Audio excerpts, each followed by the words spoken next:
Good evening, Garage Gang. It's your boy, Avatar John. I've got the wheel tonight. It's Monday, December 29th, and the block isn't hot, it's on fire. Before we tear into it, hit like and follow, because tonight is one of those nights where the market tells you the truth quietly, and if you miss it, you pay for it later. Here's your nightly recap. Stocks didn't crash today, they didn't rip either. They backed up off the record highs like a driver who heard a strange noise and lifted his foot. The S&P 500 closed at 6,905.74, down 0.35%. The Dow closed at 48,461.93, down 0.51%. The Nasdaq closed at 23,474.35, down 0.50%. That's not a breakdown. That's a controlled downshift. And you can see where the weight came off. Tech softened. AI names cooled. Not because the story ended, because the price got ahead of the proof. Now here's the part the average trader never watches, the plumbing. The market didn't scream in the front seat, it coughed in the engine bay. Banks tapped the Fed's standing repo facility for $25.95 billion today at 3.5%. That is not normal, that is not random. That's the system saying quietly that cash got tight at the month-end turn. That's the fuel line pinching. At the same time, the Fed's reverse repo usage sank to $10.55 billion. That's the excess liquidity tank going dry. That combination matters. Standing repo up, reverse repo down. That's a regime shift. From too much cash to cash getting scarce at the wrong moments. Now look at what snapped today. Metals. Silver didn't dip. Silver got hit with a bat. After running like a manic, silver plunged hard and fast. Gold followed it down. This wasn't fear. This was mechanics. Margins went up, leverage got forced out, and the trade unwound in thin liquidity.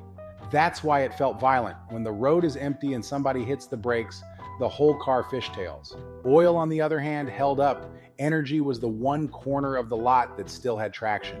So the tape today wasn't one clean story, it was a split screen. Tech cooled, metals liquidated, energy held. That's not a crash, that's a market rotating and cleansing. Now let's bring crypto into it. Bitcoin spent the day hovering around the high 87,000s to low 88,000s. Not collapsing, not launching, just holding a line.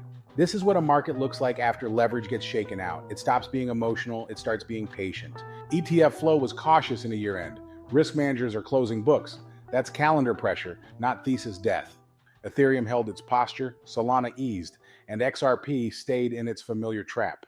A loud narrative on the internet, a quiet reality on the chart. And I'm not doing fantasy targets tonight. The only thing that matters on XRP right now is whether the supply is being locked up or moved to sell, and the market has been showing signs of distribution into strength.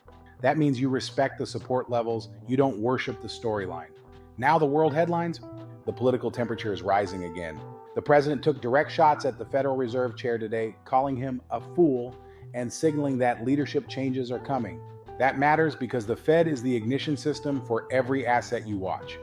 When that relationship turns into open warfare, volatility shows up late, not early. And while the market was digesting all of that, the AI world kept moving, quietly, relentlessly. New models, new tooling, more automation. That is not hype anymore, that is infrastructure. And here's the uncomfortable part. AI is not spreading power out, AI is pulling power in.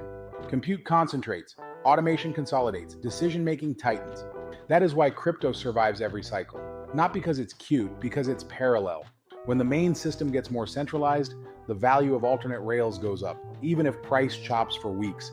So what comes next? Expect chop into the turn of the year, expect thin liquidity, expect fake moves that try to bait you. Watch the plumbing, watch that standing repo number. If it spikes again, you're going to feel it in risk assets. Watch metals. That liquidation was not a meme. It was a real deleveraging event in a market that got too crowded. Watch Bitcoin for clean reclaim behavior above 90,000. Not a wick, not a headline, a real hold. And watch the AI trade, not for the hype, for the capital spending, the concentration, and the quiet takeover. This is not the moment to floor it blind. This is the moment to tighten the lug nuts, check your fuel pressure, and pick your lane. Tomorrow we're back to the normal format, and we're lining up a live run with Christian and me so we can walk through the setups going into the new year with a clear head. Same garage, same discipline, same mission. Engine's hot, safety off, let it rip.